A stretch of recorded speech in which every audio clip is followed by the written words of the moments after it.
Hello प्यारे students, आज हमारा केमिकल इक्विलिब्रियम का एक इम्पॉर्टेंट टॉपिक है जिसको हम सॉल्युबिलिटी या सॉल्युबिलिटी प्रोडक्ट कहते हैं। सॉल्युबिलिटी प्रोडक्ट जो है उसका हर एमकेट और ईकेट में हर साल एक ना एक सवाल आता है।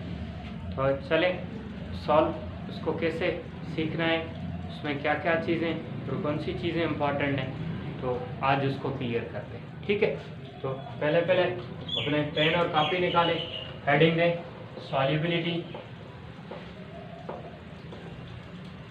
and solubility product।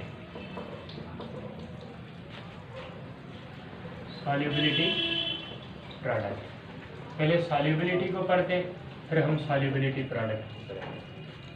तो solubility किसको कहते हैं, हम इसको इससे डिफाइन करते हैं कि amount of solute dissolved in 100 ग्राम और 100 ml of water are any solvent, कितने भी ग्राम हो सॉल्यूट के, अगर वो 100 ml वाटर में या किसी सॉल्वेंट में डिज़ोल्व हो रहे हैं तो हम इसको सॉल्युबिलिटी कहते हैं। ये तो हम शुरू में डेफिनेशन पढ़ते थे, लेकिन अगर हम इसको और तरीके से डिफाइन करना चाहें तो ये बोलेंगे the concentration of solute in its solution when it is in equilibrium with solid solute at a given temperature.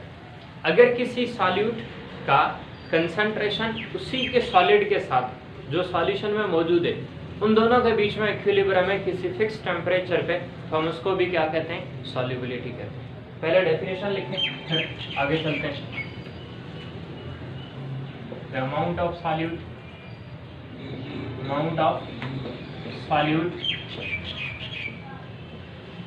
dissolved in 100 ml or 100 grams of solvent is called solubility।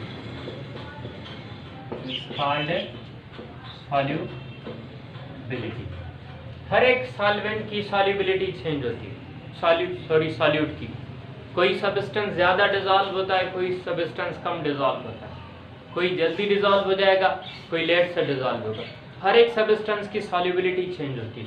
तो सॉल्युबिलिटी को हम major करते हैं ग्राम पर litre में, इसमें ग्राम पर litre में, या फिर हम इसको मेजर करते हैं ग्राम पर डीएम क्यूब में।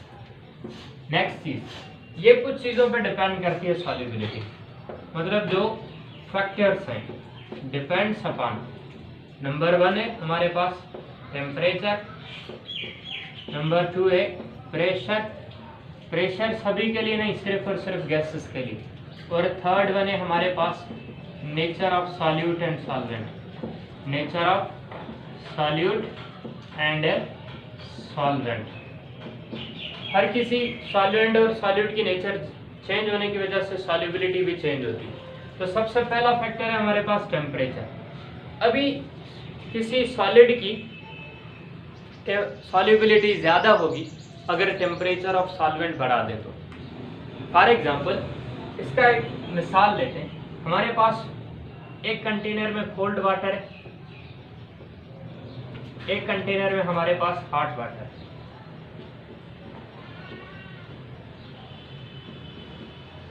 दोनों में क्या डिजॉल्व करें, शुगर। क्या डिजॉल्व करें, शुगर। तो होगा क्या, कौन सी चीज जल्दी डिजॉल्व होगी, कौन से कंटेनर, जो हॉट वाटर है ना, वहां शुगर ज्यादा डिजॉल्व हो जाती है। उसकी वजह ये है कि टेम्परेचर बढ़ाने से kinetic energy of molecules of the solvent वो इंक्रीज हो जाएगी। जब काइनेटिक एनर्जी बढ़ेगी तो उनके बीच में जो कुलियंस है उसका तादाद बढ़ेगा, तो इस वजह से सॉल्युबिलिटी भी क्या हो जाएगी, बढ़ जाएगी। तो आप ये कह सकते हैं कि सॉल्युबिलिटी, यहाँ पे लिखा हूं मैं, सॉल्युबिलिटी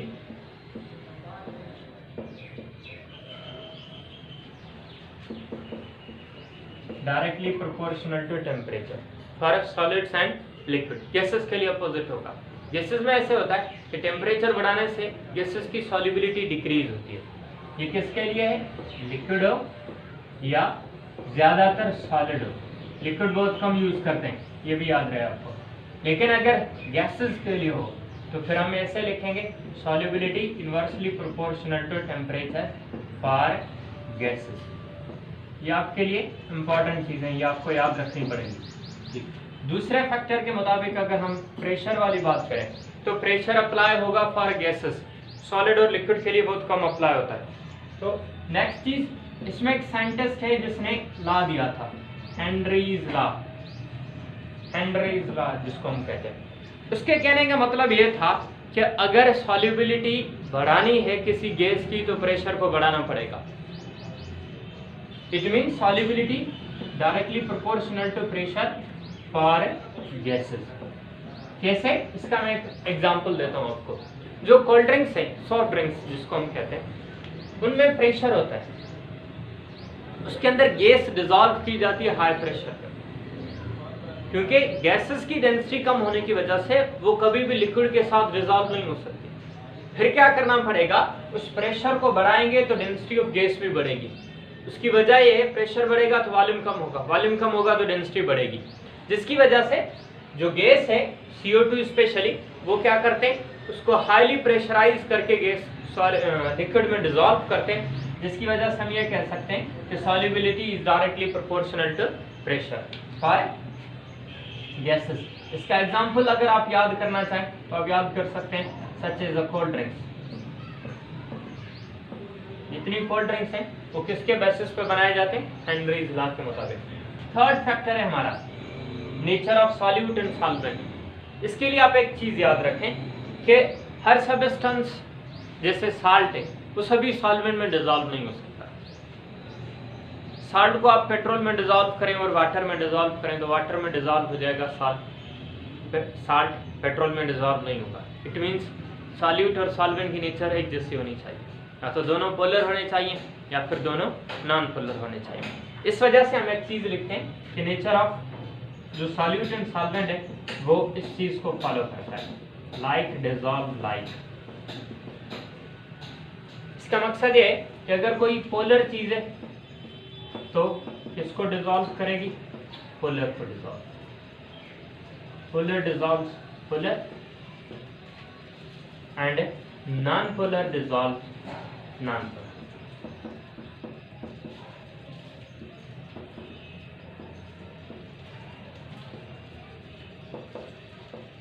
ओके, क्लियर हो गई बात आपकी। तो ये सब चीजें सॉल्युबिलिटी में। एक और चीज सॉल्युबिलिटी में आपको बता दूं, अगर किसी सब्सटेंस के ऑलरेडी एक सॉल्यूशन है, उसमें आपने कोई और सॉल्यूट ऐड कर दिया, उनका अगर कोई एक आयन एक जैसा है जिसको हम कॉमन आयन कहते हैं, तो फिर सॉल्युबिलिटी डिक्रीज हो जाएगी। Common ion reduces the solubility of substance. ये पॉइंट आप बना इधर से बना कर लिख लें। कॉमन आयन reduces the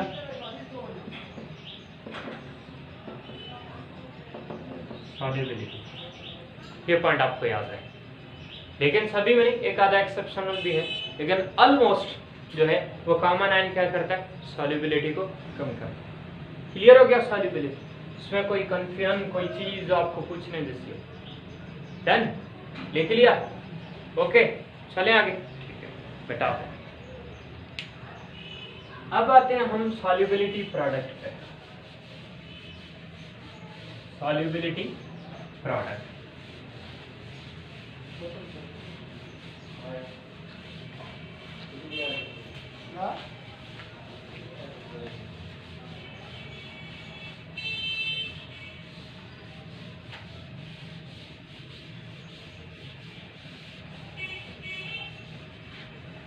चलें इसको भी बता देते हैं। Solubility product. सॉल्युबिलिटी प्रोडक्ट को पढ़ने से पहले आपको एक चीज क्लियर करवा दूं मैं। हमारे पास साल्ट जो हैं वो दो टाइप के होते हैं।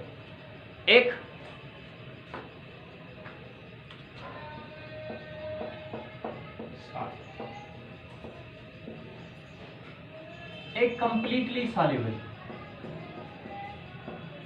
Completely soluble. एक होते हैं पार्शली, पार्शली भी नहीं, हम जिसको स्पेरिंगली सॉल्युबल कहते हैं। क्या कहते हैं? Sparingly soluble. जिसको इनऑर्गेनिक केमिस्ट्री में अगर आप पढ़ेंगे तो वहाँ लिखा होगा इनसॉल्युबल, जैसे सल्फेट्स ऑफ बेरियम है। ठीक है, तो ये चीज़ें आपको क्लियर करवा देता हूँ मैं।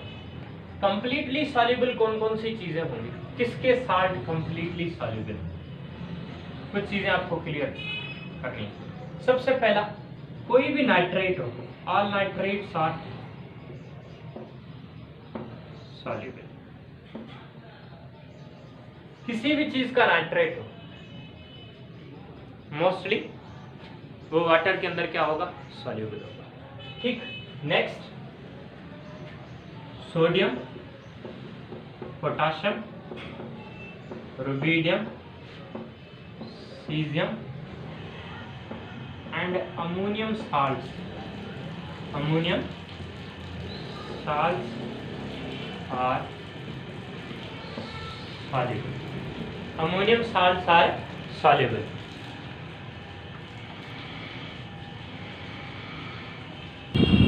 देखिए जो कंप्लीटली soluble salts हैं वही है। इसमें से अगर कोई चीज़ आ जाए आपके पास तो अभी पहले उसको टिक करें, उनमें से कोई चीज़ दिखाई दे रही है कि वो कंप्लीटली soluble है। अब स्पेरिंगली soluble जिसको हम इनऑर्गेनिक केमिस्ट्री में इनसॉल्युबल कहते हैं, वो कौन कौन से, जैसे आप पढ़ते हैं sulphates, phosphates and fluorides of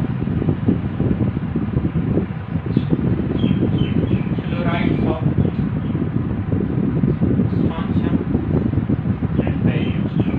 एक ये चीज़ आप पढ़ते हैं। दूसरा, सिल्वर के साथ सिल्वर हैलाइड्स,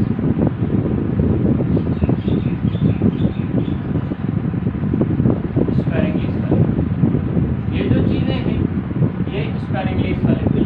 इनऑर्गेनिक में हम ये सीधा बोल देते हैं भाई इनसॉल्युबल, लेकिन थोड़ा बहुत जो डिजॉल्व होगा वो फिजिकल केमिस्ट्री का चैप्टर है, हमें ये जानना होता है तो कितना परसेंट डिजॉल्व हो रहा है, चाहे 10% से कम भी हो रहा है, लेकिन हम उनका अमाउंट कैलकुलेट करते हैं, जिसकी वजह से हमने उनको कहा कि स्पेरिंगली मतलब थोड़ा बहुत डिजॉल्व होगा, ये चीज़ करनी है। तो सॉल्युबिलिटी जो प्रोडक्ट है वो इसकी नहीं पड़ेगा।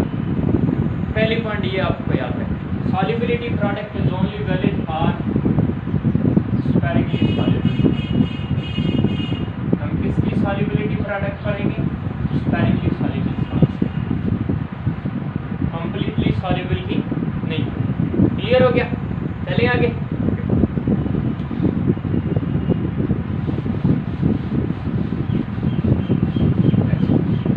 अब बात नहीं कि सॉल्युबिलिटी को डिफाइन कैसे करें। सॉल्युबिलिटी पहले डेफिनेशन लिखें, product of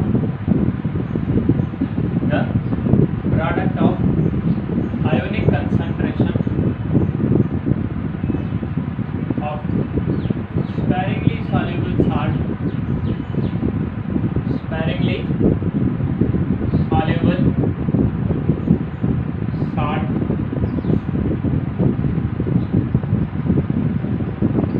at a given temperature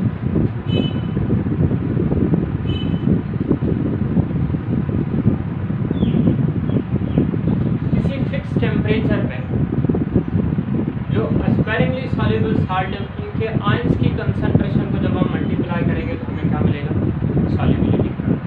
कैसे, पहले देखो, हमारे पास कोई भी साल्ट है सॉलिड,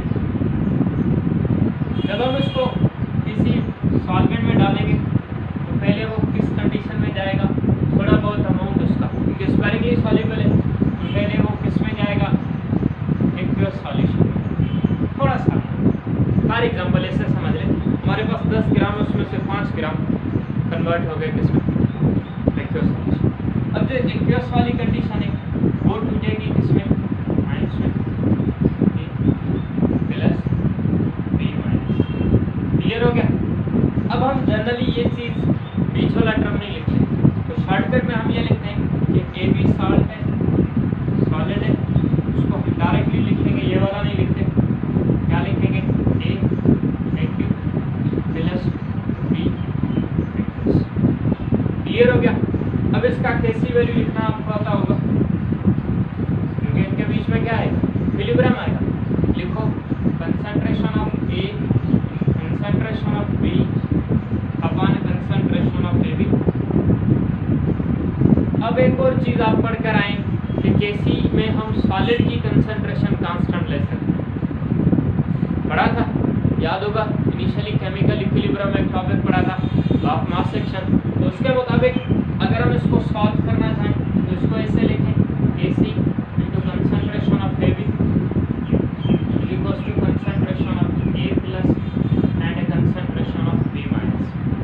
ये दोनों कांस्टेंट है, तो कांस्टेंट को कांस्टेंट से मल्टीप्लाई करो, एक नया कांस्टेंट आएगा जिसको हम क्या लिखेंगे, केएसपी क्या बनेगा, A plus and concentration of B.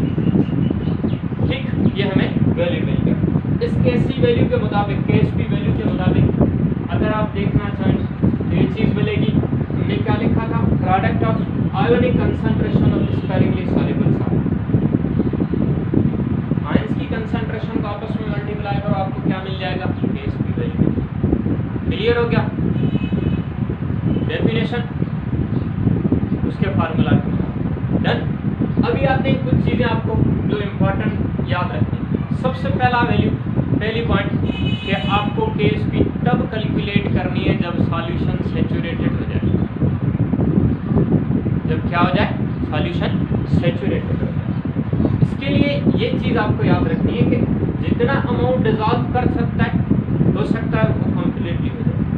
जब आपको पता है कि कोई सॉल्यूशन ज़्यादा डिसॉल्व नहीं करता तो हम उसको क्या कहते हैं, सैचुरेटेड सॉल्यूशन। तो केएसपी के लिए कंडीशन याद रहे कि Ksp always be calculated when the solution is in saturated. Clear हो गया, चले मिटा दें।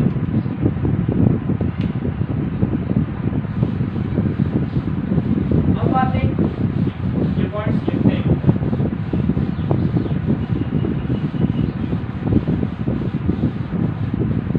क्या थी पहली point, Ksp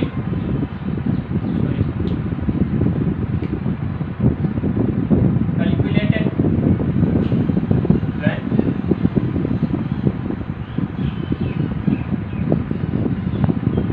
solution is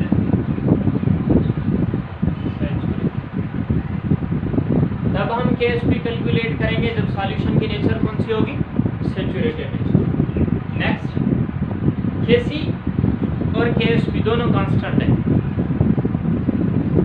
KC depend करता है टेम्परेचर, सेम उसी तरीके से एक कांस्टेंट है, ये किसी चीज की कंसंट्रेशन पे डिपेंड नहीं करेगा, ये सिर्फ और सिर्फ डिपेंड करता है, Ksp depends upon temperature, same depends upon temperature,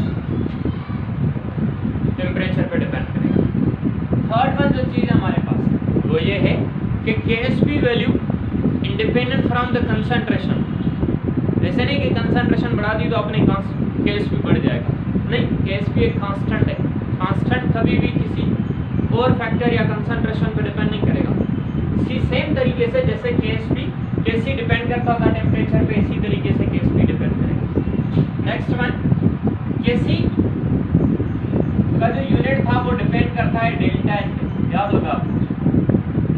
कभी केसी यूनिट फुल था, कभी नहीं, कभी पॉजिटिव कभी नेगेटिव, कुछ भी आ सकता है, लेकिन केएसपी हमेशा यूनिट फुल होगा। Ksp is always unit. Clear हो गई बात, ये तीन चीजें आपको याद रखनी है। चलते हैं आगे। अब कैलकुलेशन हमें करनी है कि कैसे केएसपी कैलकुलेट करें, उसके लिए आसान सा तरीका बता दूंगा। तो स्टेप वाइज करते हैं। सबसे पहला, हमारे पास अगर कोई सॉल्ट एबी की फॉर्म में आता है, मतलब उसका रेशो क्या है, 1:1 है, सिर्फ केटाइन और एनाइन है, एक रेशो है, तो उसका केएसपी वैल्यू कैसे करेंगे।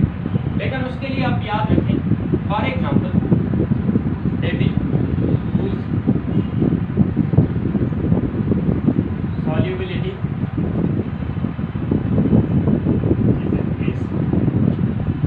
किसी भी सॉल्यूट की सॉल्युबिलिटी आपको एस के फॉर्म में दे रहा है। जनरल हमें एग्जांपल लें, ए बी क्या लिखेंगे, ए प्लस बी माइनस, इसका केएसपी वैल्यू क्या लिखेंगे, KSP is equal to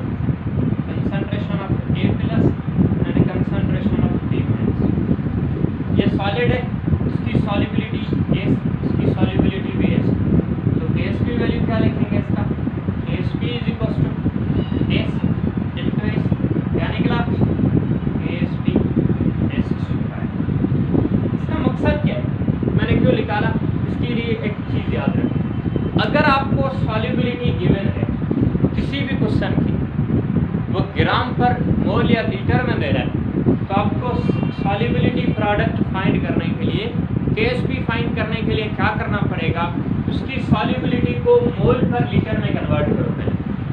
for example एक हमारे पास आ गया AgCl, आपको कह रहा है कि इसकी सॉल्युबिलिटी है x, इसकी केएसपी फाइंड करो।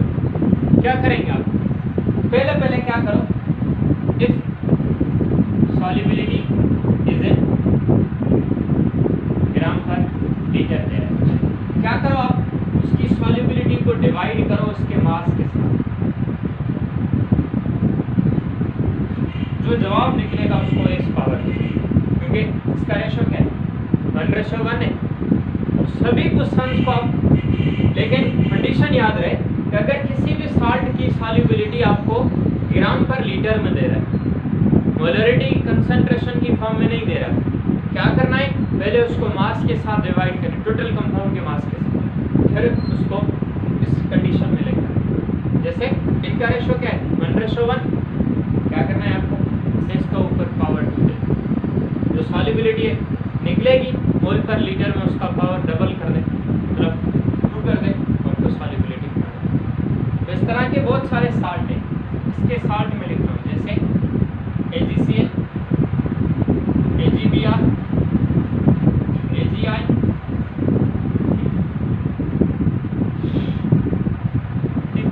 ऐसे बहुत सारे आपको कैलकुलेट कर लीजिए।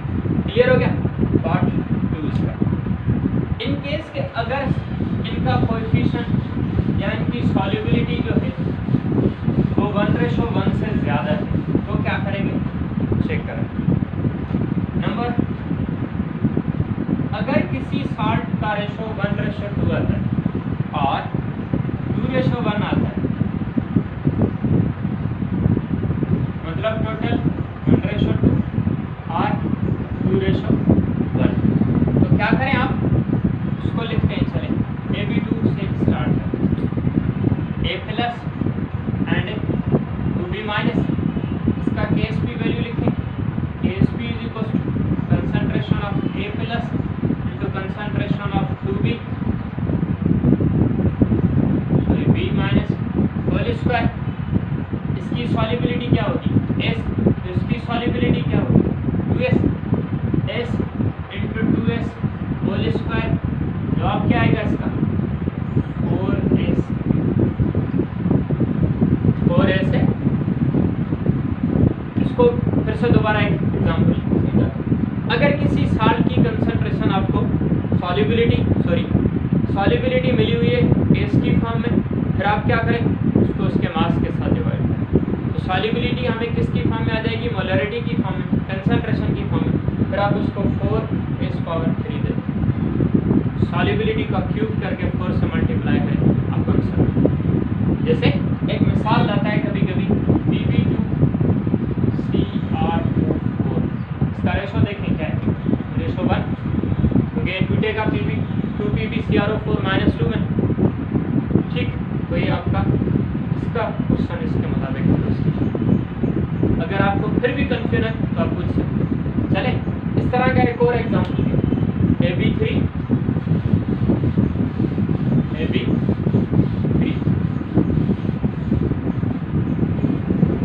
नंबर AB3, इसका रेशो क्या है 1:3, हल करें इसको, AB3 A+ 3B-,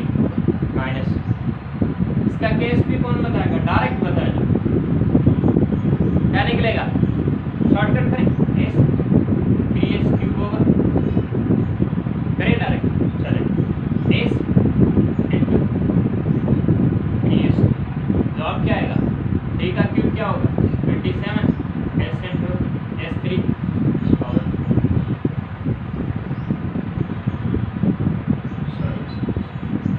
27S⁴। Clear हो गया। कोई भी क्वेश्चन सॉल्युबिलिटी प्रोडक्ट का है तो आपका इस तरह होगा। क्लियर, कोई कंफ्यूजन नहीं। चले